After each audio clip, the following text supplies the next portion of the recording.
शाहडराइस के स्वागत के सभी प्रबंध हो गए। स्मरण रहे शिवदर्शन, वो केवल हमारे अतिथि नहीं, हमारे हिस्सेदार भी है। इसीलिए परंपरा के अनुसार महारानी स्वयं उनका तिलक करके उनका स्वागत करेंगी।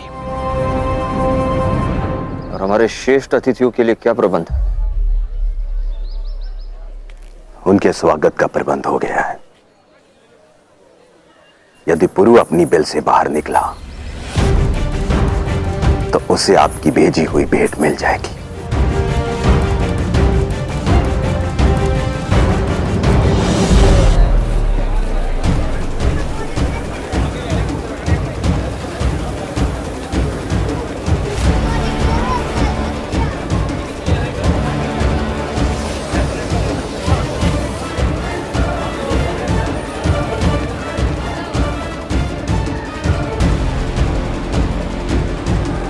सुमेर, आची,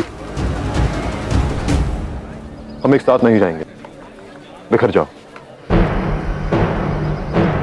और एक दूसरे पर दृष्टि बनाकर रखना। हम सब अलग अलग जाएंगे। सुमेर तुम बीच में, लाची तुम सुमेर के पीछे, और मैं सबसे आगे।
पौरव राज्य में स्वागत है।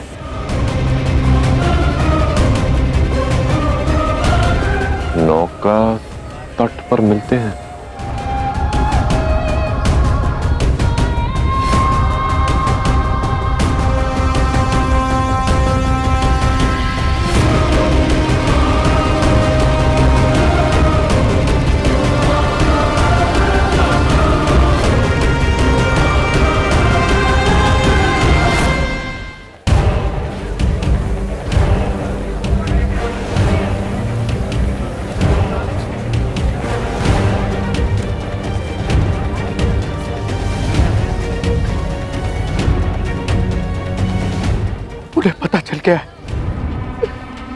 उन्हें पता चल गया है कि हम लोग तट पर पहुंचने वाले हैं।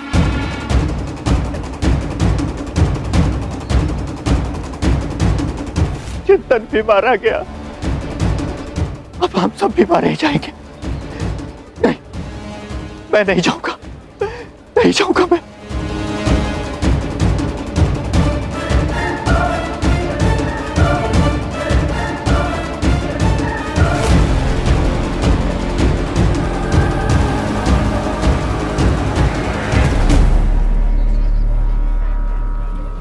हाँ प्रभु,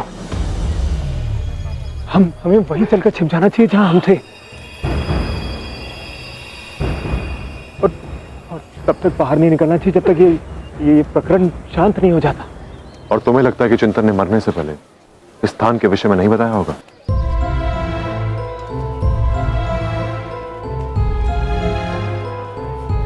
अवश्य बताया होगा। उसके पास बचने का सिर्फ यही एक मार्ग था।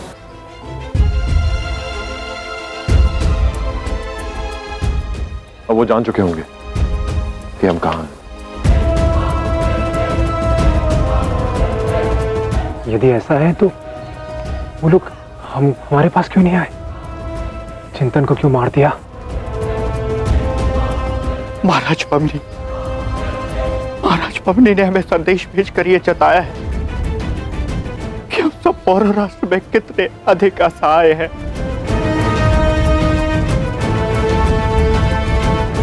हम सबके सब मारे जाएंगे।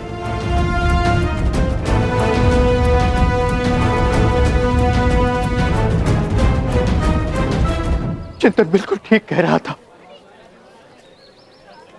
महाराज पबनी ने प्रतिशोध लेने के लिए कुछ वर्षों पहले तक्षशिला को ही समाप्त कर दिया था और अब सबकी बारी है। सब मारे जाएंगे।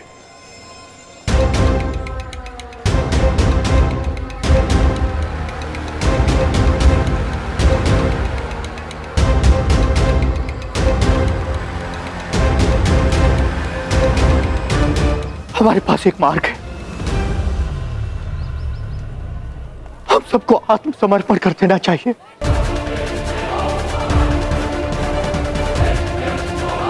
तभी हमारे प्राण बच सकते। नहीं, हम ऐसा नहीं कर सकते। नहीं, हमें जाना ही होगा। महाराज पबनी इस समय सिंह है और हम सब उनके बंधे हुए मेमने।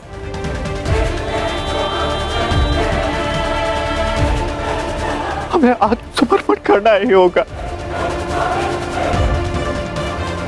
हमें जीवित रहना है।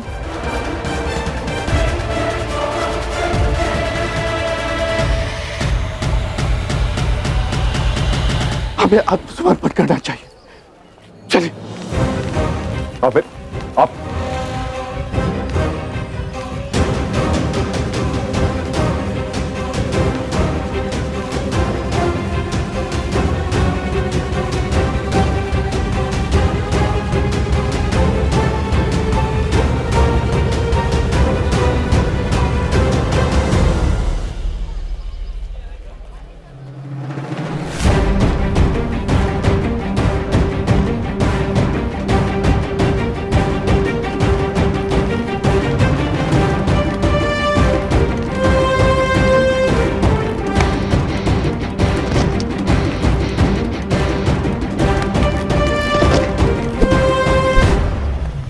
कोई नहीं जाएगा।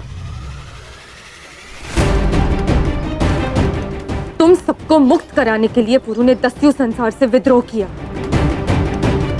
अपने प्राणों से खेलकर तुम्हारे और तुम्हारे परिवार के प्राण बचाने वो यहाँ आया और तुम इस समय उसके विरुद्ध हो रहे हो। लाची,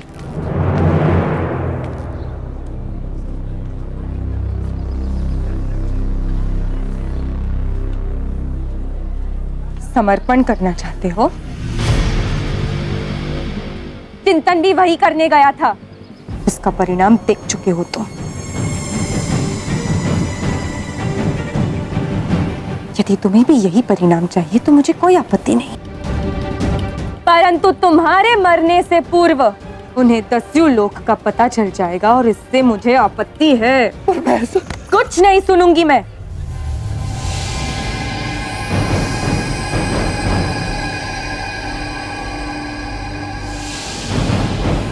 मैंने तुम्हारी रक्षा के लिए पुरु के निर्णय का समर्थन किया है,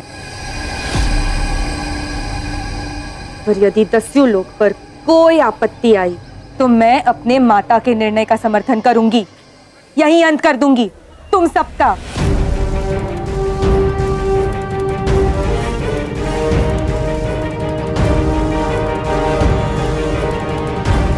यहां तक आकर यदि एक ने भी अपना कदम पीछे हटाया तो वो उसके जीवन का आखिरी कदम होगा।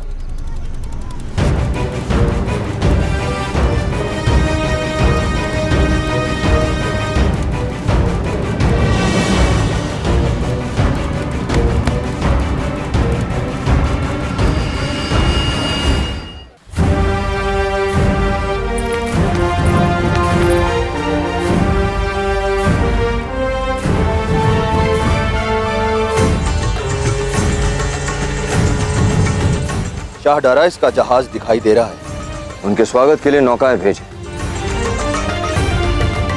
नौका प्रस्थान।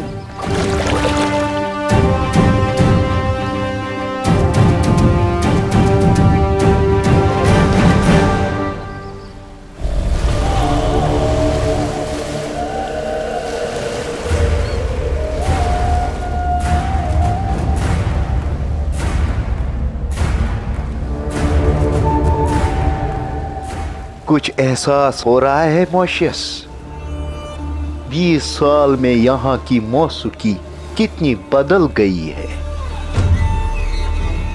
नहीं हुजूर, वही धुन, वही सुर, मगर ताल अलग है। 20 साल पहले जब हम आए थे तो ये सुर हमें नहीं पहचानते थे, मगर आज ये सुर हमारे इंतजार में बज रहे हैं।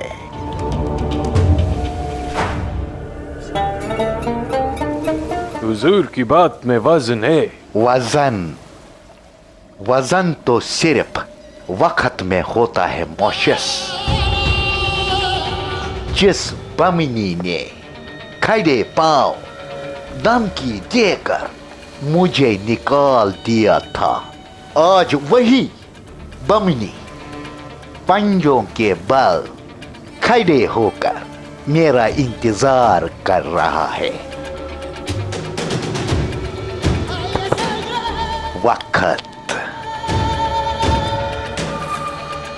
वक्त सब कुछ बदल देता है मॉशियस।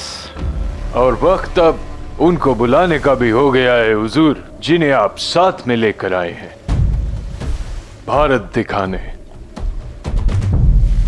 जरूरत नहीं मॉशियस। जब आफताब निकलता है तो बंद आंखों को भी मालूम पड़ जाता है कि दिन हो गया है।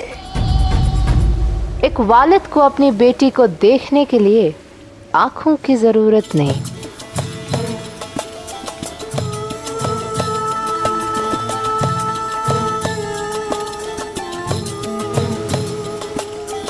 एहसास ही काफी है।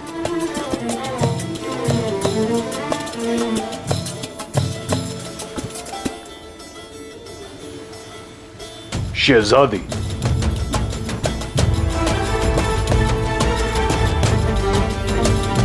शहजादी बारसीर,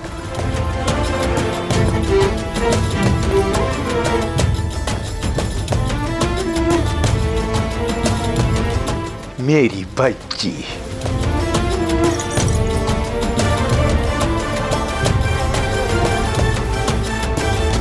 आज जो आप देखने वाली है उसे जिंदगी भर नहीं भूलेंगी। सोने की चिड़िया भारत। मुझे भारत देखने में कोई दिलचस्पी नहीं है। मैं यहाँ सिर्फ इसलिए आई हूँ ताकि अपने वालिद के सफर में उनके साथ थोड़ा वक्त बिता सकूं। फारस से खूबसूरत कुछ हो ही नहीं सकता।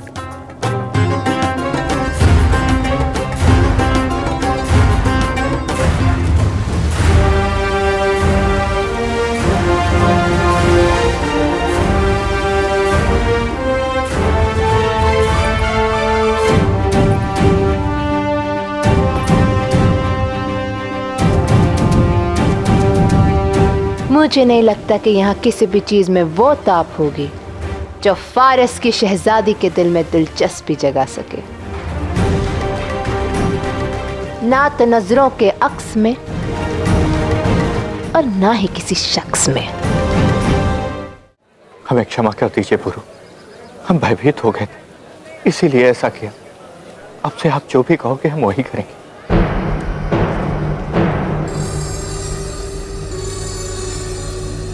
अपने ये वस्त्र बदल लो, पौरव राष्ट्र की पोशाक पहनकर भीड़ में मिल जाओ। अब उनका लक्ष्य हम है, तुम नहीं। तुम्हें कोई नहीं पहचानेगा। उन्हें सूचना मिली है कि हम सब एक दल हैं। हम इस दल को ही भंग कर देंगे।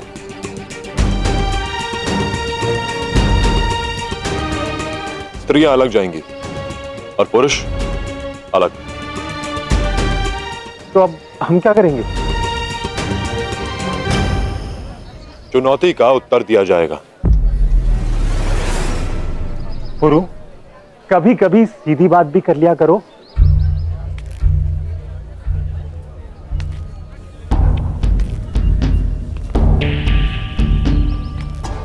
परिस्थिति टेढ़ी हो तो सीधी बात का लाभ नहीं।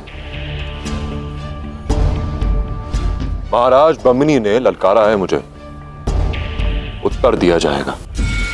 पुरु, अब ये बताओ कि करने क्या वाले हो?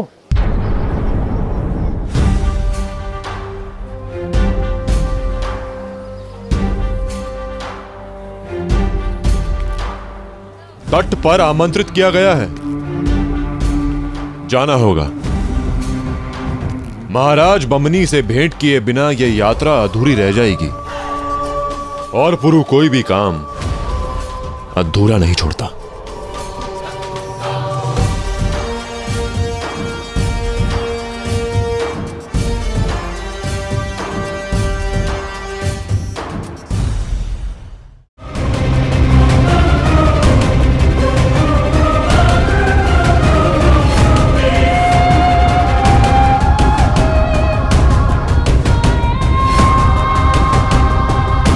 मुझे छोड़कर नहीं जा सकता पुरु, मुझे वचन दिया था।